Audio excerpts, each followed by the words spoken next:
वजीर आला के चंद्रशेखर राव ने जिले नलगुंडा के Yadadri ultra mega thermal power plant के कामों की पेशरफ्त का फिजाई मुआयना किया।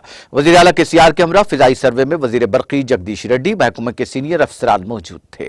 इस मौके पर रियासती वजीर जगदीश रेड्डी और अहदेदारों ने वजीर आला के सीआर को थर्मल प्लांट के तामीराती कामों की तफसीलात से वाकिफ करवाया। वजीर आला ने 82 मीटर की ऊंचाई पर 12वीं मंजिल पर पहले मरहले के यूनिट 2 में बॉयलर की तामीर के काम को करीब से देखा। बाद अज़ां वजीर आला के सीआर ने आला अहदेदारों के साथ जायजा इजलास तलब किया। इस मौके पर वजीर आला के सीआर ने हुक्काम को यादाद्री प्लांट की तामीर के कामों में तेजी पैदा करते हुए जल्द से जल्द उन्हें मुकम्मल करने और बरखी की पैदावार का आगाज करने की हिदायत दी। रियासत में जल्द से जल्द बरखी सरबराह करने की जेनको को हिदायत दी। वाज़ेह है कि इस पावर प्लांट का काम साल 2015 में शुरू हुआ था और ताहाल प्लांट के 2 यूनिट्स का काम 90% मुकम्मल हो चुका है। बाकी 3 यूनिट्स का काम 70% मुकम्मल हुआ है, जबकि 29,965 करोड़ रुपए की लागत से 4,000 मेगावाट बिजली पैदा करने की सलाहियत के साथ 5,000 एकड़ पर मुहित 5 पावर प्लांट्स तामीर किए जा रहे हैं।